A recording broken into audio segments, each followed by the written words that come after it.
Ja, 6 let pa že praznuje projekt Naša mala knjižnica. Ta namreč otroke vodi v domišljijske svetove znotraj knjižnih platnic, pa še mnogo več kot to.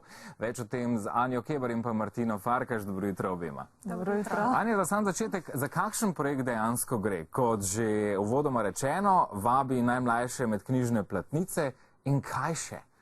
Torej, glavni cilj projekta je zagotovo spodbujanje veselja do branja. Namreč knjižničarke po šolah dostikrat potožijo, da je otroke čedalje težje spraviti v knjižnice. Tudi razne raziskave kažejo, torej, da je bralna pismenost v Sloveniji precej nizka. In ta projekt je bil zasnovan predvsem z namenom torej, dokazati otrokom, da je branje in pa tudi vse aktivnosti povezane z njim lahko zabavno.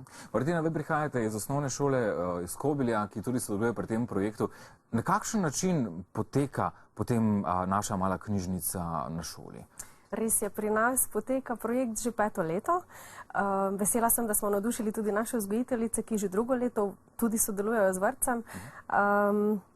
Projekt pa vključujemo v delo podaljšanega bivanja.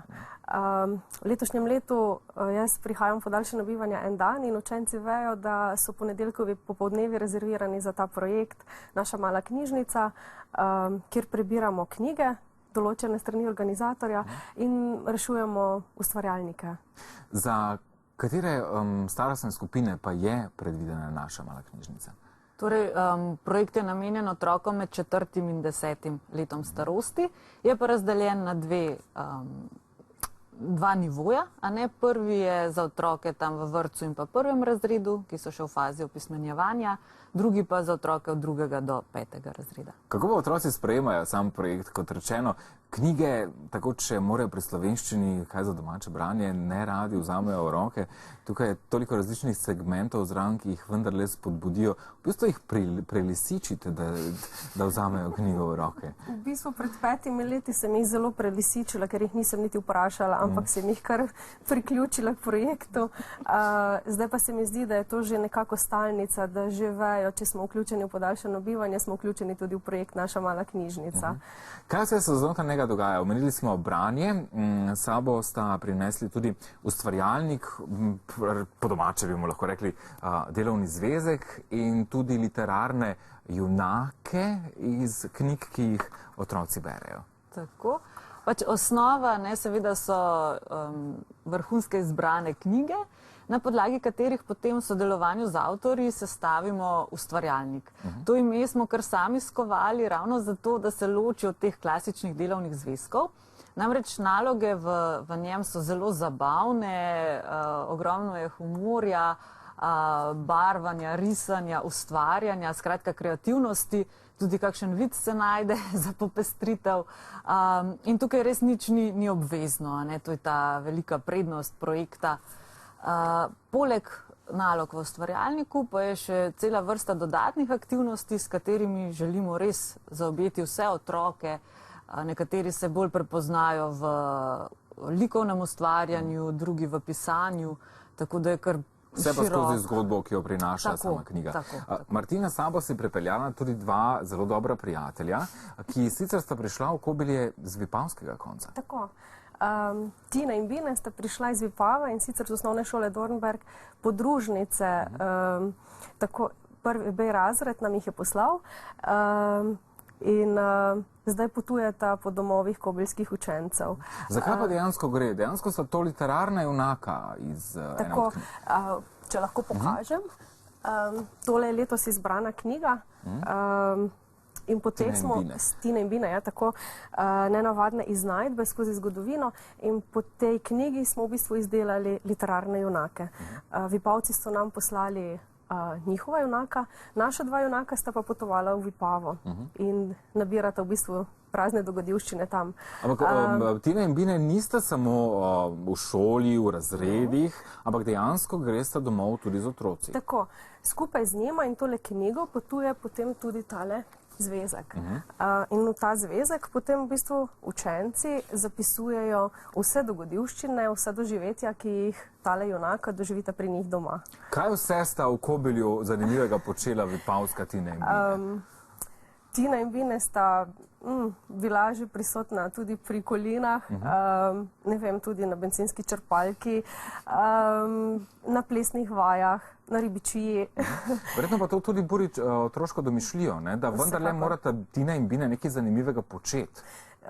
Tako, na začetku, pred 5 leti, ko smo začeli s tole dejavnostjo, so vsi pisali, da junaki gledajo televizijo in igrajo igrice na računalniku. Zdaj pa nekako stopnjujemo to in razvijamo v tej smeri, da pa vsak izmed nas počne še nekaj drugega, ker to več ali manj počnejo vsi. Nekaj pa je takega, kar se najde pri vsakem doma, da je pa mogoče samo od njega. Tako. Anja, konec koncev gre za evropski projekt. Kako je bil sprejet na slovenskih šolah? Koliko jih sodeluje pri naši mali knjižnici? Torej, pri projektu sodeluje približno tretjina slovenskih šol. Odzivi so dobri. Skozi vse leto smo v stiku z mentoricami, tudi jih opozarjamo na razne natečaje, vse dodatne aktivnosti, tudi to izmenjavo literarnega junaka, pismo presenečenja, detektivsko nalogo, torej res skozi vse leto se veliko dogaja. Ko ste omenili, je pa res, da je lansko leto torej projekt bil izbran tudi na razpisu Ustvarjalna Evropa kultura, tako da smo letos še toliko bolj se razširili v ta evropski prostor, imamo partnerje iz Litve in Poljske in s septembrom bomo tudi v ta šolski del programa torej vnesli vrhunske knjige iz teh dveh držav in pa seveda tudi iz Slovenije. Malo manj poznane države za slovenske bralce. Res je, res je. To je tudi mogoče manjša posebnost tega projekta, da res vključujemo knjige iz mogoče malo manj poznanih držav, tudi manj poznanih jezikov in vedno se trudimo torej predstaviti tudi kulturne značilnosti posameznih držav. Ampak vendar Poljska in naprimer Litva sta države, ki tudi nimamo veliko prevodov otroške literature iz teh dveh jezikov. Tudi to morate potem zagotoviti. Tako je. Ja, sicer tu imamo kar srečo, ker imamo res izvrstne prevajalce, tako da projekt nemoteno poteka, tudi tu ne bo nobenih težav. Je pa res, da oba partnerja torej sta zelo odprta in zelo dobro sodelujemo z njimi. Pri projektu sodelujejo tudi slovenski avtorji, konec koncev. Ste zadovoljni z njihovim odzivom? Verjetno marsikateri avtor, ki ga otroci berejo, pride tudi na šolo pokazati se, kdo je tisti, ki je med te platnice zapisal zanimive zgodbe. Mi smo lani imeli srečo ravno pri reševanju detektivske naloge, ki jo tudi letos pridno izvajamo. Trenutno učenci pridno berejo knjige in iščejo odgovore. Namreč za ta obisk je potreben tudi kanček sreče in mi smo to srečo lani imeli in naše učence popoldan po daljšem bivanju presenetil, ampak res presenetil avtor Andrej Rozman Roza.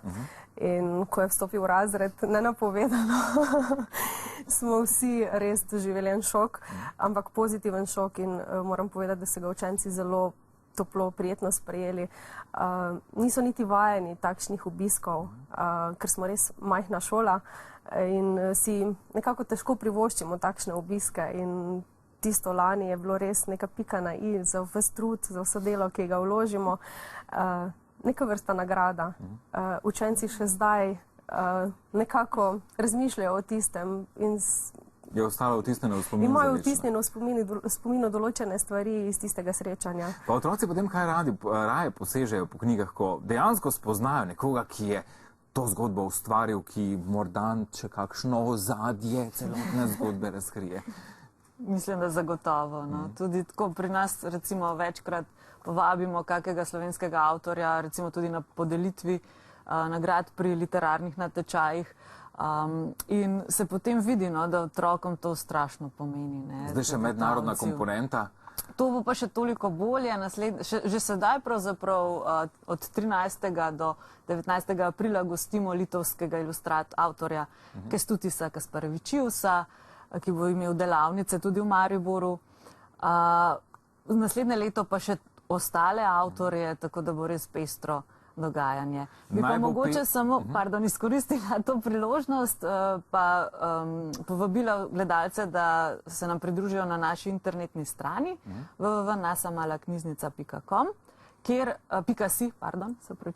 kjer pravzaprav lahko sledijo na vsem tem dogodkom, ki še prihajajo. Tako, nasamalaknjižnica.si, torej spletna stran, na kateri najdete vse oddato, že tudi za šole, morda, ki bi še želeli pristopiti samemu projektu. Vse dobro, naši mali knjižnici še na mnoga leta in na mnoge mlade bralce, ki bodo potem posegali z veseljem po knjigah, tudi ko bodo odrasli in ko bo mogoče tako v navednicah malo manj časa za knjigo. Hvala lepa, uspešno. No, s tem se tudi za danes poslavljamo iz Maribora. Lepo sredo še naprej in papa.